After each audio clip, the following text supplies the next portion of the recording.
Hello, ladies and gentlemen, and being a producer of Wrestle Massacre as well as Inside Movies Galore, I am David Strege, and welcome to Delusions of Grandeur. Enjoy the reviews. I certainly did.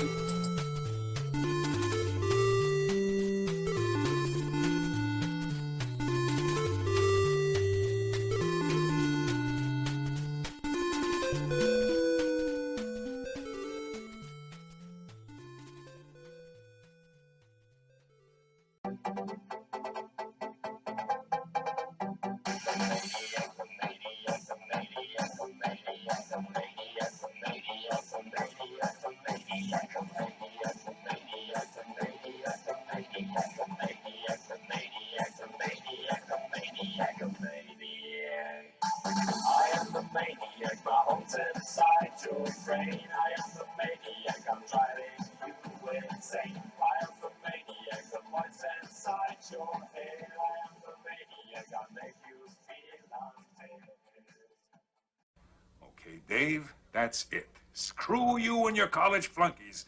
I've had enough of this from you and from everyone else. I know what you guys are trying to do. Break me down, drive me out of the force. Well, it's going to take a hell of a lot more than a lame prank like this to get Curtis Mooney to throw in his badge, so fuck you. Over. Did you miss me?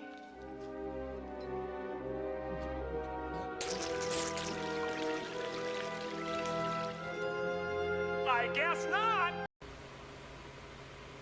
Hello, ladies and gentlemen, and welcome back to Delusions of Grandeur with another episode of What's in My Room. So, I have quite a lot to update you with. I've gotten over the last couple of months, and I'm gonna do it in several videos. I've got quite a stack here to get through. Quite a few stacks here, and then another somewhat bin that I have in the kitchen. So, I'm gonna give you a rundown of what I've picked up lately.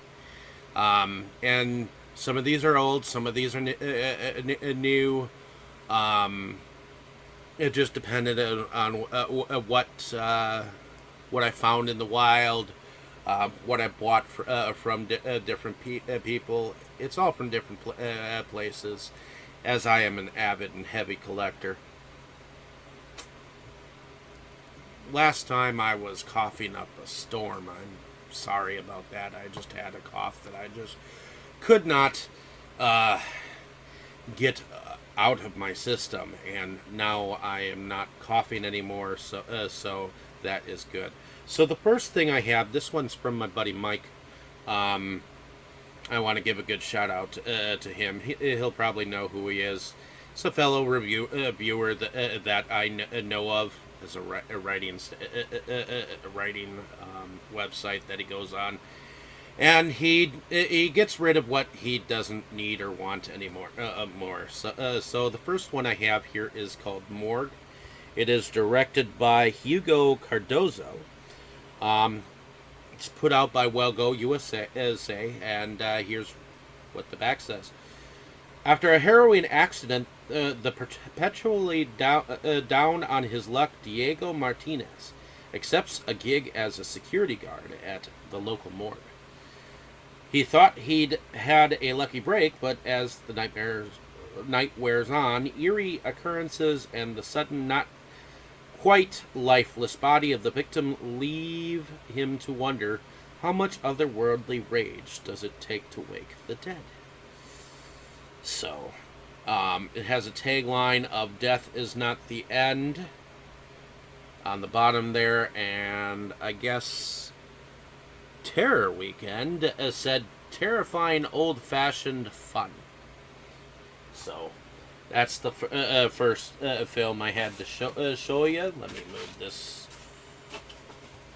I'll put this right here. Next, this one I got this from my buddy Brad Twig. So shout out to him.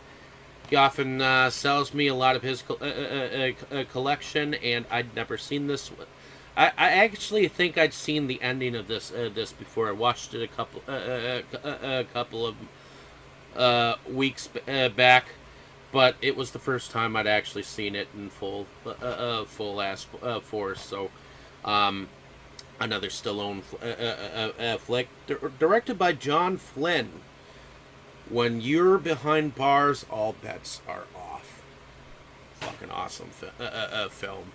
Next, I have a film that I picked up. Definitely more towards the children's category, but I thought that for 99 cents, this wasn't a bad pickup. Kavik the Wolf Dog.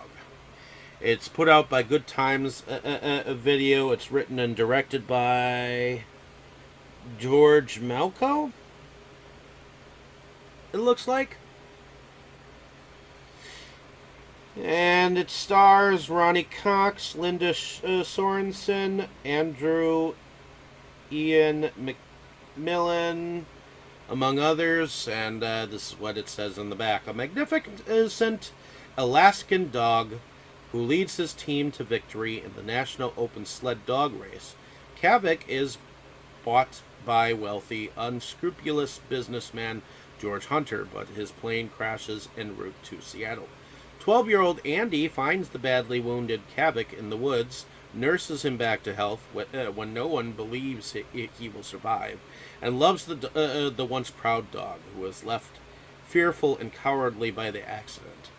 Hearing of Kavik's amazing recovery, Hunter takes the dog back to Seattle to show him off, but when Kavik becomes frightened at Hunter's annual sportsman's dinner, he leaps through a glass window to freedom. Lost and alone, he must regain his courage, battling man and the elements on his 2,000-mile trek to find the boy he loves in this adaptation of the beloved children's book with spectacular Alaskan wilderness footage. So here I have Kavik the Wolf Dog. I did not know this was based on a children's book. Cool. Next I have, from the same place as I picked up Kavik the Wolf Dog, that would probably be a place here in Milwaukee, now on Lover's Lane, in the, I would have to say the clearance section. This was also 99 cents at Mega Media, Mega Media Exchange. There are a couple of those, at least in or around the Milwaukee area. I believe only 2 right now, but there used to be 3, and I believe it used to be called Take 2. Then they called it Mega Media, and then it was on 76th Street. Then it moved around the corner, and then it moved to Timbuktu out on Lover's Lane, which I don't know how well it's doing there, but go figure. So this was, I'm surprised that I had not come across this. This stars Michael Rooker, and it's called Johnny and Clyde. The tagline is "Join in their misfit adventures." The film is directed by William Binley, and it kind of reminds me of like films like Bingo and Fluke and Beethoven, along those lines. And I'm surprised I never came across this until now. Michael Rooker, he brings his family, and he's just a starting out rookie cop, and I guess his commander in chief just does not like him, so he puts him on like traffic cop duty, and it's just so funny to see him there, and then his kid just getting all kinds of mischief and trouble with this dog. Yeah, Johnny and Clyde. This was put out by Echo Bridge Home Entertainment, and I thought it was pretty unique. Next, I have an animated feature that I picked up for 99 cents, same place. And apparently Sir Sean Connery plays in this animated feature called Guardian of the Highlands. I have not watched it yet. It is directed by Sasha Hartman. It's put out by Diggum and Random Media. Says he's got a license to heal. When the last believer in Scotland's life is in danger, Sir Billy and his animal friends go on a roller coaster adventure in a race to save Bessie Boo the beaver. A raging river, a Russian submarine, and an obsessed animal control officer threaten to foil Sir Billy's attempts to save Bessie. But with the help of the whole town, Sir Billy just might save the day and prove that he really is the Guardian of the Highlands. So there we have Guardian of the Highlands. Alright, next I have... this is one of the ones I picked up from DollarTree. I haven't watched it yet. I guess it stars Lachlan Monroe. And the tagline says, "Some secrets are better left buried." This is called Dead Voices, and it is directed by William Butler. It was put out by High Octane Entertainment, which is a company that I've been told to that you should not go with because they really don't leave you with much. But here we have Emily and Sarah are two filmmakers preparing to shoot a documentary project about spiritual mediums. After their first failed attempt with a foul medium, they come across Mike, a seemingly legitimate communicator with the dead. Mike reveals a disturbing mystery. Sarah's fiance, Lucas, long thought to have been killed in the war in Iraq, might be alive at his childhood home near the Yosemite Mountains. Mike joins the girls as they venture off to his abandoned home. Soon dark secrets and horrific events begin to unfold. So there we have Dead Voices. Alright. Next I have a... this I picked up at Mega Media at the same time as those other two.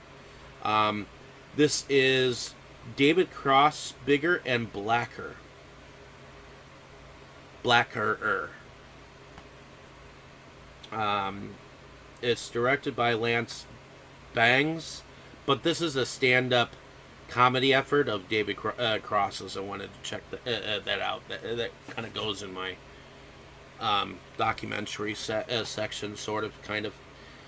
Next, I picked up a film that was put out by High Octane Films. It's called Danny's Game. It says his game, her rules. What's funny about it is I have an a boss manager dude. His name was Danny, and I picked it up thinking about his name. And the film is directed by Bill Cooper. So Danny Bishop is a gambling prodigy. After exiling himself to prison, he returns to his brother's home only to find himself back in the game because of a large debt for his protection in prison. He cons a group of high-stakes gamblers, including his vicious rival Alex, to a tournament. The story is a delicate balance between the tension of the game and the strained relationship with his brother. So there we have Danny's Game, still in the packaging. Next, I have Curse of the Scarecrow. This was a DollarTree pickup at the time. The tagline is "Death is Watching." And it's a film by directed by Louisa Warren. According to Hidden Hollywood News, a new movie monster is born. Separated for 20 years after the brutal murder of their parents, June and Carl are reunited at the family barn where the horror took place to commemorate the anniversary of their parents' death. Accompanied by her therapist, and best friend, June is about to uncover the truth behind the locals' belief in an ancient curse. Was the murdering scarecrow merely a figment of the young children's imagination, masking the real killer's identity, or something else?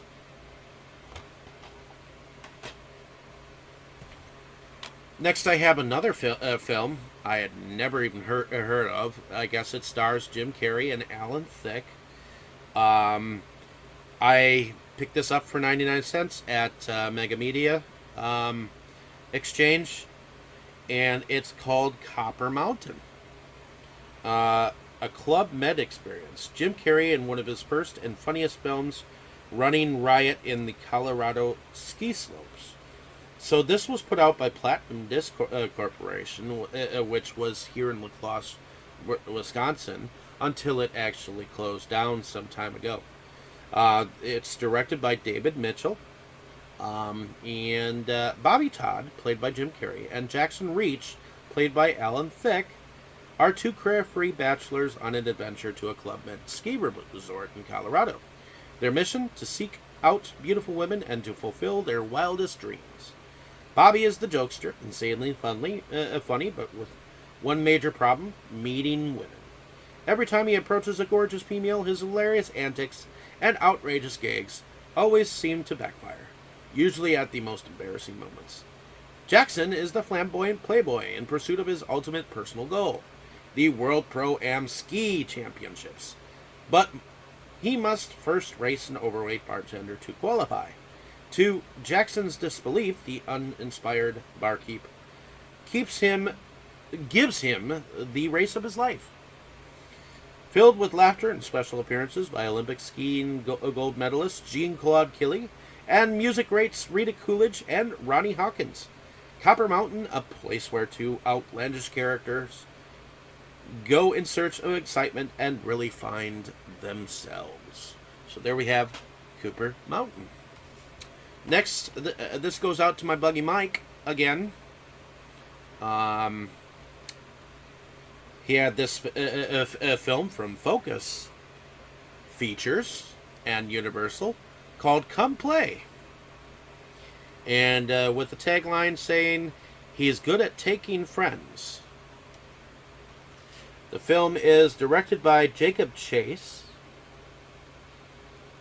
And I guess it's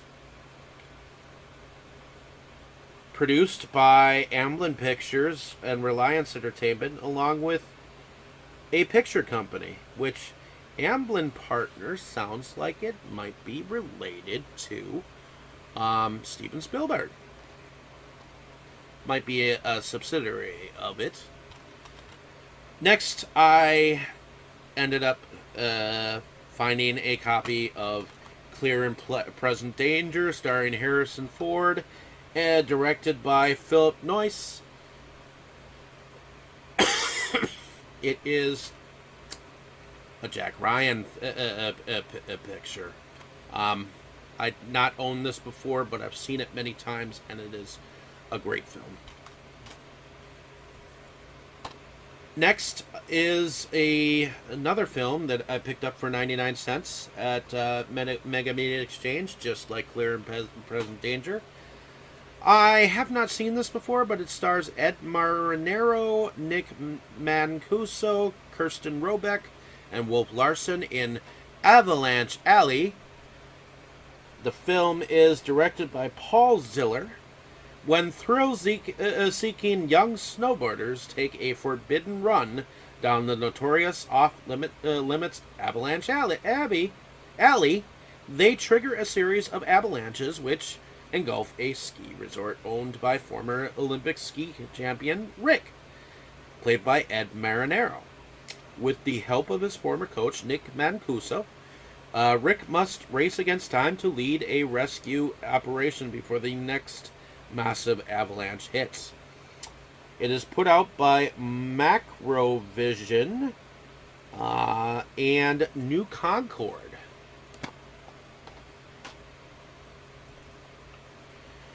Next, another shout out to my buddy Mike. brand new copy of Unearthed Films Sergean Spasjevic's, a Serbian film. I have not opened this. It is a Blu-ray copy, and it is supposedly the uncut version of the film. And I think that's enough said about this film. So there we have a Serbian film. Next, another shout out to my buddy Mike. Here is a film that was heavily produced by Harry H. Novak, with a tagline of "A City Ripped Apart by Sin and Lust," put out by Severin Entertainment. This one is called A Scream in the Streets. It is a film directed by Carl Monson, filmed in 1972. From infamous producer Harry Novak, whose box office international pictures brought the world such classics as Axe, Mantis, and Lace, and Wham Bam Thank You Spaceman, comes the still startling sickie about a pair of LAPD detectives hunting a transvestite psychopath through a polyester jungle of massage parlor perverts, suburban sex fiends, violent crazed cops, and one of the worst examples of cross-dressing ever filmed. Digitally Obsessed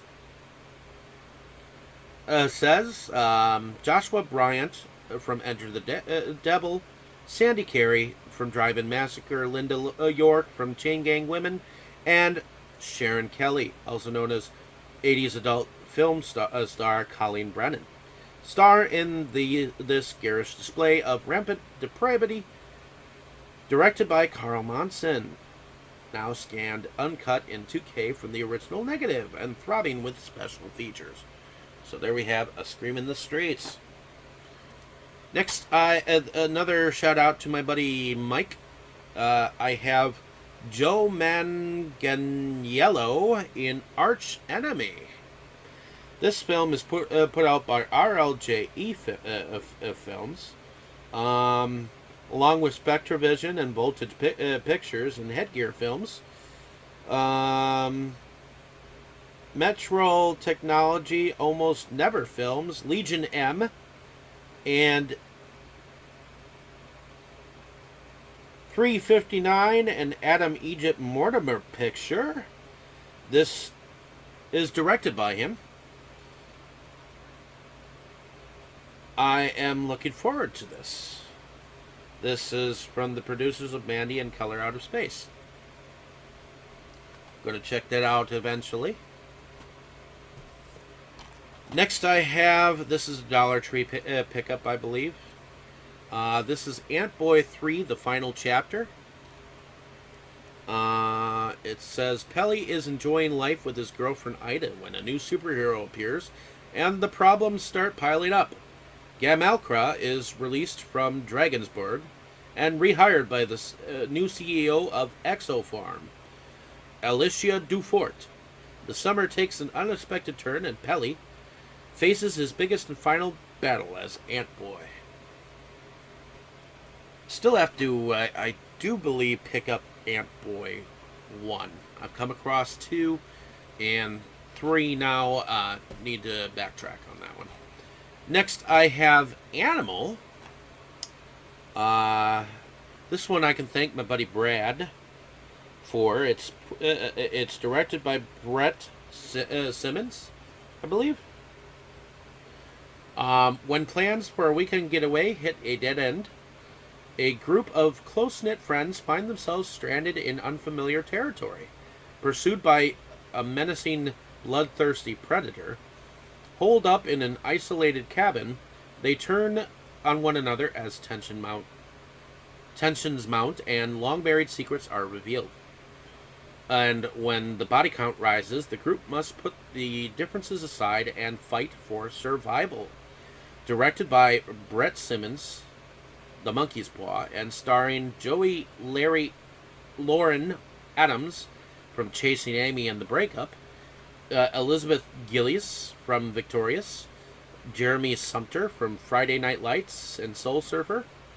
Uh, K.K. Palmer from Masters of Sex and Joyful Noise.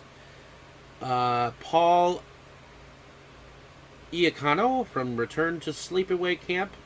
And Amory Nolasco from Prison Break, A Good Day to Die Hard. And rapper Eve from Whip It. And featuring music by Tom and Dandy, Resident Evil Afterlife. Animal is a very entertaining and creepy, tightly paced and breezy horror film that delivers absolutely fantastic monster effects and a surefire, gory good time from cinemacraves.com. So there we have it. This is a Scream Factory release from Chiller Films. Going to eventually check that out. Next, I realized I had 12 Rounds, the sequel. So for 99 cents, I picked up 12 Rounds, the Extreme Cut, starring John Cena. And it's directed by Rennie Harlan from Foxatronic and WWE Studios, Mark Gordon Company. It is put out by 20th Century Fox. So, at least a variation of that. So now I have a copy of this. And it appears that this is in a Blockbuster video thing. So it might have been from the days of Blockbuster. Yay. Next, I have my Christmas, or was it my birthday present? My birthday present for June 17th this last year during the pandemic. I asked for Severin Films, The Dungeon of Andy Milligan, even though his films have been like multiply put together and whatnot. Here's a cool booklet that is written by Stephen Thrower, who is behind the American Horror trilogies on Arrow. And on this set by Andy Milligan are The Ghastly Ones, Torture Dungeon, Legacy of Blood, The Rats Are Coming, The Werewolves Are Here, Night, Binds, Bloodthirsty Butchers, Fleshpot on 42nd Street, Vapors, The Man with Two Heads, Seeds, Carnage, The Body Beneath, and Guru the Mad Monk. So, just going to open this a little bit more just to show you how they have it. I'm not sure I entirely like the way they have the inside, but it is what it is. So, there we have The Dungeon of Andy Milligan.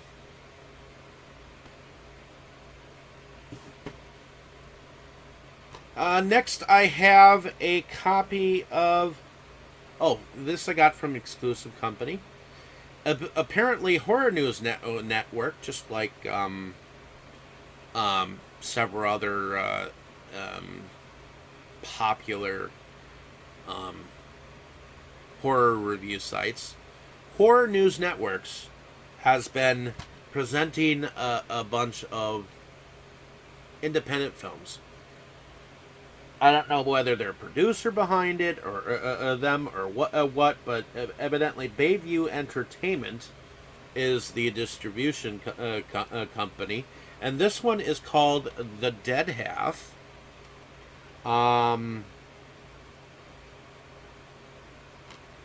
And the tagline says, "Half dead, all evil." It doesn't exactly have on the back of it whether who directed the film. So it's kind of bare bones. But here's what the film seems to be about. Aaron is a filmmaker driven to break into the film biz by producing an enhanced documentary starring a local abandoned house. It was once a home clinic, inhabited by an eccentric doctor and his twin daughters, all of whom lived strange lives and came to tragic ends, which have become more horrific in legend. With his friends Jill, Dylan, and Claire as his crew, Aaron's plan is to document any strange activities during an overnight stay in the house. But the house has its own ideas. The reality is worse than legend. Some secrets are better left buried for an HNN presentation. Or an HNN presentation. Okay. So, there we have the dead half. Next, I have a film that I picked up from DollarTree called The Cabin. This was put out by High Octane. It's directed by Johan Bodell from 2018. Coast Art Productions and KW Studios. With a tagline of "Fear has found a home." Relationship troubles take a back seat to terror when a young couple's retreat to the family cabin turns into a living nightmare, as a vicious sociopath drags them into an involuntary game of cat and mouse. There we have The Cabin. Next, I have a film that I also picked up from DollarTree with a tagline that says "An interactive nightmare," and it's a film called The Alpha Test. It's directed by Aaron Mertes. It's put out by High Octane Films and Exit 2 Films. Starring Ray Hunt, Bella Martin, Brad Bellingham, Deborah Seidel, Wynn Reichert, and Alice Raver. The Alpha is a cutting-edge home assistant that is designed to tend to your every need, and J.D. Connors has just won his very own model. When the Connors family starts abusing the robot, J.D.'s sister, Lily, steps in and not only insists that the Alpha has feelings, but teaches the machine human values. When the Alpha's attempt to end the abuse fail, it decides that murdering the entire family is the only way to free itself from their torment. So, definitely going to check that out. Next, I thought this was kind of cool. This is an exclusive, limited edition of Shrunken Heads. The only thing that's different in this is the cover. But it's still kind of cool to have an earlier copy of Shrunken Heads before it became what it is. Next, I have a film from IFC Midnight and Scream or Shout Factory. It's directed by Jen McGowan. It's called Rust Creek. A tagline of "Choose your prey carefully." An ordinary woman must summon extraordinary courage to survive a nightmare odyssey in the backwoods of Rust Creek in this harrowing survival thriller. Sawyer, played by Hermione Corfield, is an ambitious, overachieving college senior with a seemingly bright future. While on her way to a job interview, Sawyer makes a wrong turn, leaving her stranded in the frozen Kentucky woods. Suddenly, she finds herself facing her own mortality, as she's punished by the elements and pursued by a band of ruthless outlaws. With nowhere left to run, Sawyer is forced into an uneasy alliance with Lowell, played by Jay Paulson, an enigmatic loner with shadowy intentions, and perhaps her only chance to escape Rust Creek alive. So there we have Rust Creek. Next, I have School Live, the movie. This is a live-action film based on the School Live animated manga as well as a Japanese anime series. And I picked this up off the sale, the birthday sale that Sentai had. So that was very cool. I love the look of the film. I'm just not sure how I feel about it just yet. I'm like halfway through it. So in any case, I definitely will have more in store to show you. But thank you for listening. It's been a joy to share these with you, and I have like a lot more to show you in the next few videos. So thank you. And that is my cue, ladies and gentlemen. So talk to you later and enjoy. You were good, kid, real good. But as long as I'm around, you'll always be second best, see?